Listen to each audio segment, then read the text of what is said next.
दोस्तों गुड़हल care series में आज फिर से मैं एक नई वीडियो लेकर आई हूँ और नई जानकारी लेकर आई हूँ। वो जानकारी आप लोगों के लिए बहुत लाभदायक हो सकती है। यदि आपके गुड़हल में इसी तरह से भर भर करके कलियाँ नहीं आ रही है, उनके फ्लावर नहीं खिल रहे हैं, कलियाँ जो है वो खिलने से पहले ही मुरझाकर गिर जाती हैं और पत्ते उसके पीले हो जाते हैं, इतनी हेल्दी कलियाँ नहीं रहती है। जैसे कि यहाँ पर आप देख रहे हैं कि कलियाँ इसकी बहुत ही हेल्दी है, जबकि प्लांट हमारे बहुत ही छोटे छोटे हैं। छोटे छोटे से प्लांट पर बड़े बड़े से बड़ी बड़ी सी कलियां आ रही है और ये कलियां पूरी तरह से मैच्योर हो करके और बहुत अच्छे से फ्लावर में कन्वर्ट हो जा रही है।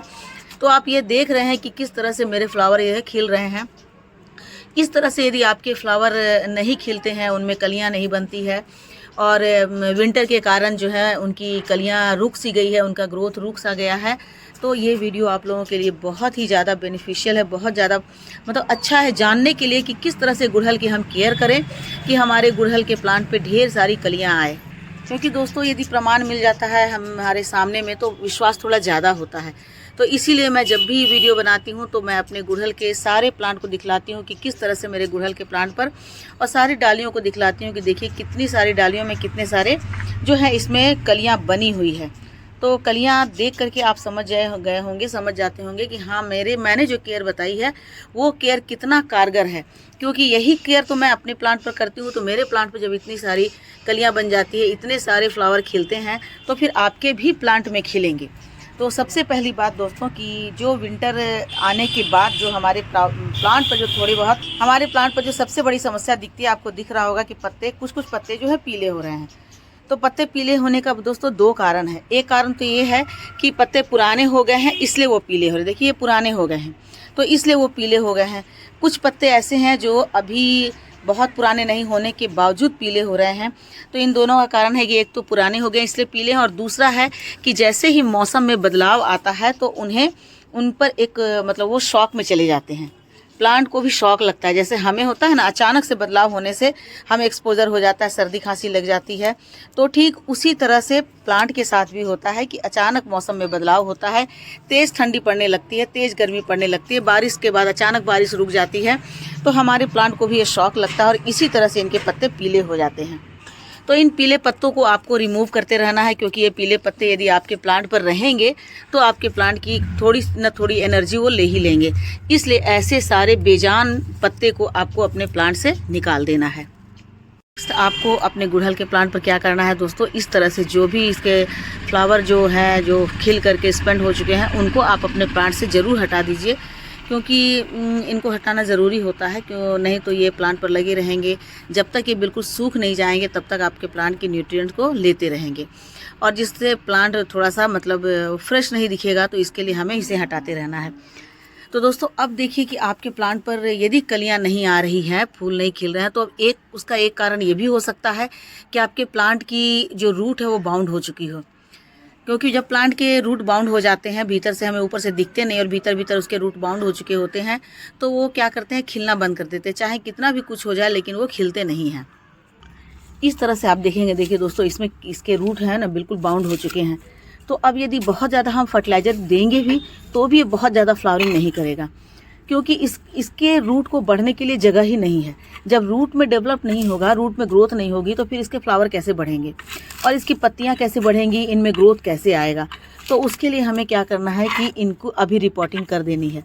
हालांकि रिपोर्टिंग अभी विंटर में कर देने से बहुत फ़ायदा नहीं होता है, लेकिन तब है कि आपको ये रिस्क लेना पड़ेगा। यदि इस तरह से रूट बाउंड हो गया है तो आपको इनकी रिपोर्टिंग करके फ्रेश मिट्टी डाल करके नीचे से इसकी जड़ को प्रून कर देना है। जड़ को प्रून करके और फिर से लगा दीजिए, तो क्या होगा कि 1 महीने के बाद ये खिलना शुरू हो जाएगा। सारे न्यूट्रिएंट डाल लेंगे तो ये हो जाएगा। कई बार मेरे साथ ऐसा हो चुका है कि मेरे गुड़हल के एक प्लांट जो था वो खिलना ही बंद कर दिया था। जब मैंने उसे निकाला तो देखा कि पूरा रूट बाउंड हो चुका है और जब मैंने उसकी रिपोर्ट की तो उसके रिपोर्ट के 2 महीने के बाद, शायद 1.5-2 महीने के बाद ही वो खिलने लगा और इतना खिलता था कि मैं बता नहीं सकती हूँ। तो इसलिए आपको रिपोर्ट करना बहुत ही ज़रूरी है। ये काम सिर्फ गुड़हल पर ही नहीं होता है बल्कि और दूसरे प्लांट पर भी होता है। मैं दूसरे फ्लावरिंग प्लांट भी आपको दिखाती हूँ। 3 ऐसे फ्लावरिंग प्लांट हैं मेरे पास जिनके रूट बाउंड होने के कारण उसमें कोई फ्लावर नहीं आ रहे थे और जब मैंने रिपोर्टिंग की तब उसके फ्लावर आने लगे। देखिए दोस्तों, एक तो ये है टिकोमा। ये 1 साल तक फ्लावरिंग ही नहीं किया। फ्लावरिंग जब नहीं किया तो फिर मैंने इसकी रिपोर्टिंग की और रिपोर्ट करके मैंने इसके गमले को ये मैंने ग्रो बैग में डाल दिया। और ग्रो बैग में डालने के बाद इसमें लगातार फ्लावरिंग हो रही है। देखिए इसके बीज भी बनने लगी। हालांकि बीज नहीं बनने देना चाहिए फ्लावरिंग प्लांट पर, क्योंकि बीज बनने के कारण उसके फ्लावर नहीं होते हैं। तो मेरा ध्यान नहीं गया तो बीज बन गए। उसी तरह से बसंत मालती का ये पौधा भी है। इसमें तो 1.5 साल तक कोई फ्लावरिंग ही नहीं हुई।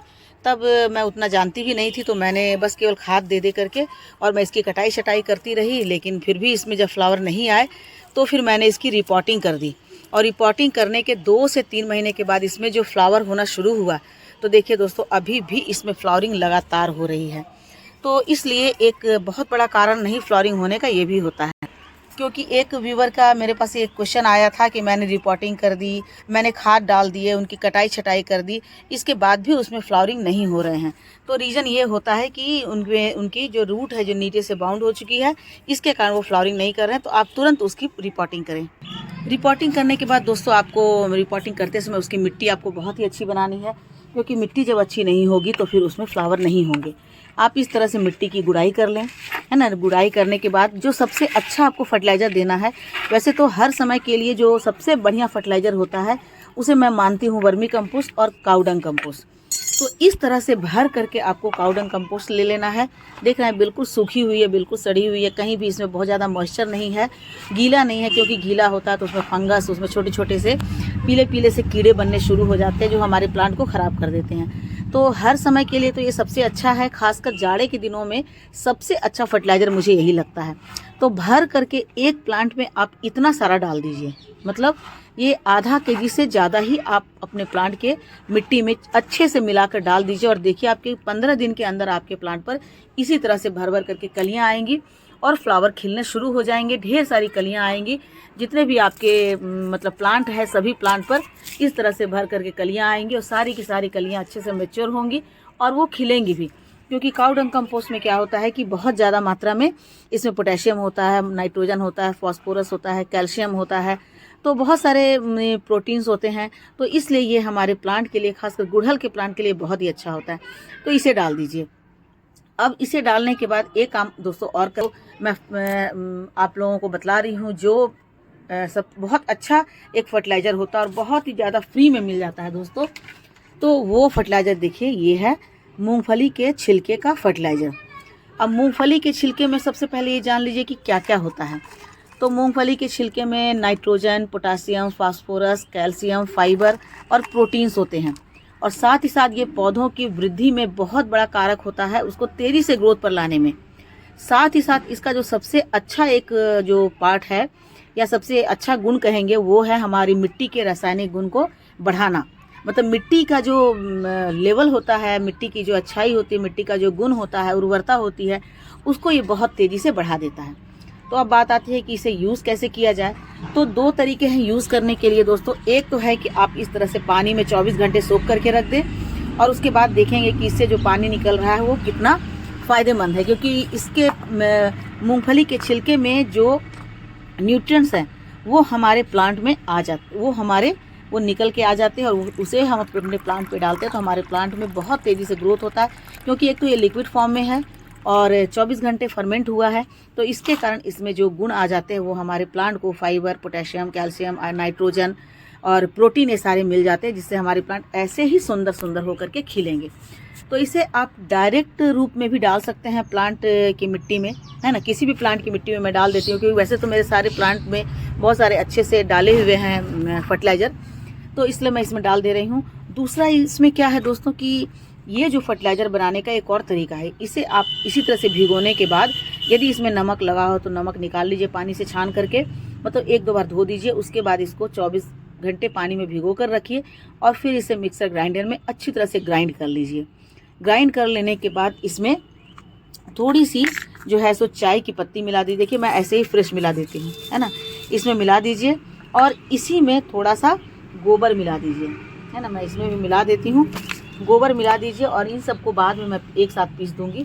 अभी मैं नहीं पीस रही हूँ। तो इस तरह से मिला करके पीस करते और पानी में घोल करके आप इसे 10 दिन रख दें।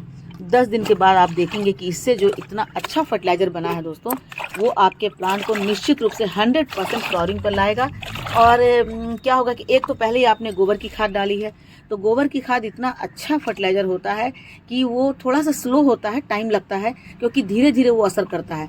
तो ये जो आपको दिख रहे हैं ना, इतनी पतली पतली टहनियाँ हैं, ये सारी की सारी टहनियाँ जो है मोटी हो जाएंगी। ये जो सारे पत्ते हैं बिल्कुल हरे हरे और मोटे मोटे हो जाएंगे। बहुत अच्छी इसमें ग्रोथ हो जाएगी और ग्रोथ होने के बाद सालों भर इसमें बहुत अच्छी फ्लावरिंग होगी। देखिए 1 महीना पहले मैंने जो वीडियो शेयर किया था उसमें इन सारे पौधों के जो पत्ते हैं, इनकी नसें दिख रही थी लाइट कलर के, इनके पत्ते हो गए थे। लेकिन अब देखिए जो मैं इसमें फर्टिलाइज़र यूज़ की हूँ उसके बाद देखिए ये कितने अच्छे से बिल्कुल ग्रीन ग्रीन हो गया है। ढेर सारे इसमें कलियाँ आ रही हैं। तो इसी तरह से भर भर करके कलियाँ आएंगी, तो ये बहुत अच्छा फर्टिलाइज़र होता है। देखिए दोस्तों, इसमें मैंने गोबर की खाद मिला दी। इसमें मैंने मूंगफली का जो रात भर मैंने सोख करके रखा था 24 घंटे के लिए, वो भी लिक्विड डाल दिया है और चाय की पत्ती डाल दी है। तो अब धीरे धीरे देखिए इसका रंग बदल रहा है। तो अब चाय की पत्ती में भी नाइट्रोजन होता है, पोटेशियम होता है और कैल्शियम होता है। एसिडिक बनाता है मिट्टी को, वो सारे गुण होते हैं।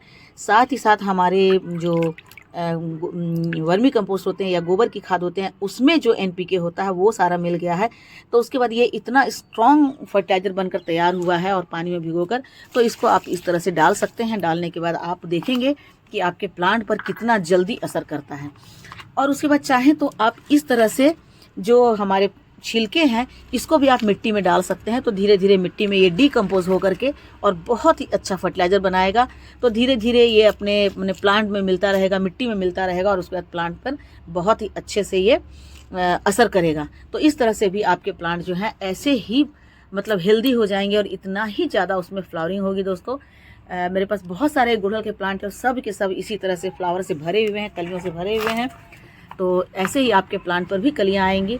तो ये शेयर आपको अच्छा लगा हो, ऐसी ये आइडिया आपको अच्छी लगी हो, क्योंकि मैं जो आइडिया बताती हूँ वो हमेशा फ्री के होते हैं, बहुत ज़्यादा उसमें कोई खर्च नहीं होता है। 2, 4, 10 रुपये खर्च होते हैं और आपको इतनी मोटी मोटी, इतनी अच्छी, इतनी हेल्दी कलियाँ मिलती है, इतने हेल्दी फ्लावर मिलते हैं। तो ऐसे में आपको यदि ये शेयरिंग अच्छी लगी हो तो लाइक शेयर कमेंट कीजिएगा। मेरे चैनल पे नए हैं तो मुझे सब्सक्राइब भी कर लीजिएगा।